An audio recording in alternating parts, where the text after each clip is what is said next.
Hey, Coach Karen here with some Dryland swim conditioning exercises for you.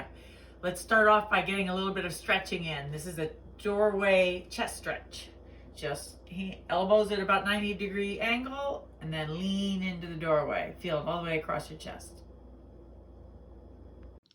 And a lat stretch just on a table or back of a chair. You can lean into one shoulder and then the other. Another shoulder stretch, you can use a stretch cord or a towel. If you use a towel, start further apart than this. Arms like this, bring them over your head, all the way down, back the other way, then move your hands slightly closer. Over your head, back. If you can, move your hands slightly closer again. That's about as far as I can go. And over. Good. Final shoulder mobility drill. Laying on your side, upper arm at about a right angle out from your body, lower arm sticking straight up. Use your other hand to press your wrist towards the floor. You'll feel it in your shoulder. Some of you may be able to get your wrist almost all the way to the floor. You can see that I can't. Hold it about 10 seconds at the point where you have trouble pushing it any further.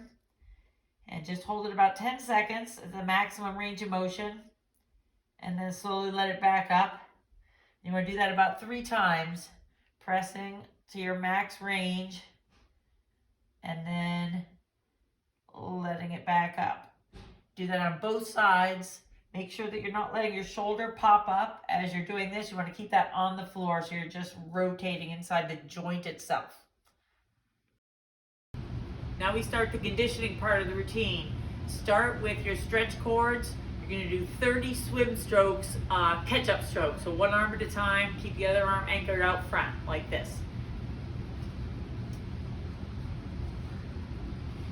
Very high elbow, like Chris demonstrated in his video. Vertical forearm. You can use your hips a little bit to help you fire through.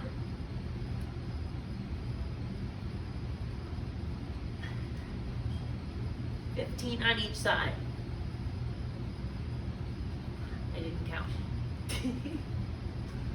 Second exercise is the plank with a reach. All right, make sure your legs are a little bit wider than normal for this plank. You can go on your elbows, or I'll show you the high plank version later. Okay, up, brace, reach one arm. Very little lower body movement. Reach the other arm. Down. Reach the other arm. Should take about 5 seconds per arm. If you do 6 on each side, that'll keep you in a plank for a minute.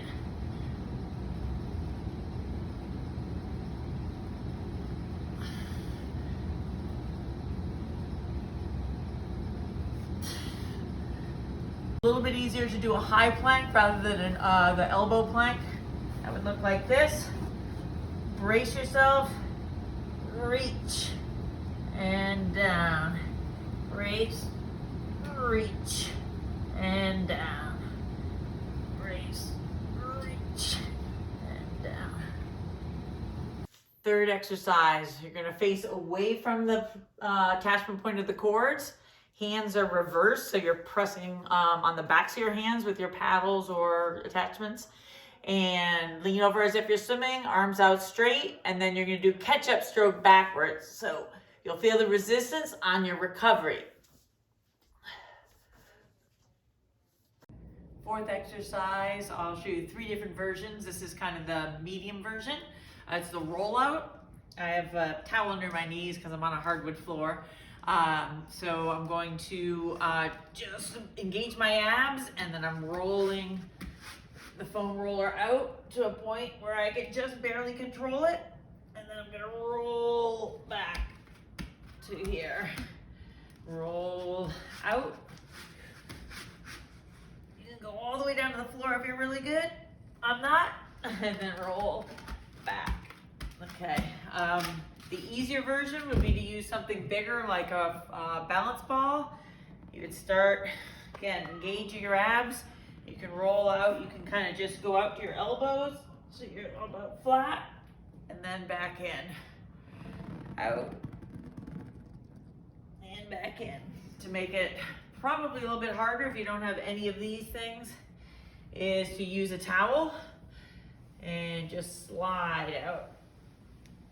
It's very hard to get back in when you do that version, I've noticed, but at least you can do the down version.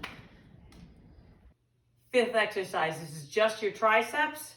You're gonna start with your elbows kind of close to your ribs, and then you're just finishing your stroke. Okay, I see how I can adjust the tension. I'm like, oh, that was a little too easy. So I pull back a little bit, getting to the point where I'm fatigued by the time I finish about 25 of these, 25 to 30. Sixth exercise, flutter kicking on your back. I think it always helps to put your hands kind of here. I'd like you to start with your legs up high, feeling tightening your abs, and then lower your legs towards the ground, making sure there's no arch coming into your back, and then start vertical kicking, flutter kicking. Make sure your back is not arching up. Your abs should be very engaged for 30 seconds.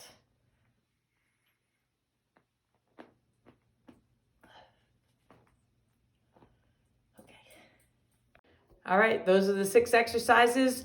I want you to do 3 sets of them. So 1 time through all 6, and then repeat that 2 more times. The important thing is you just keep moving, stay strong.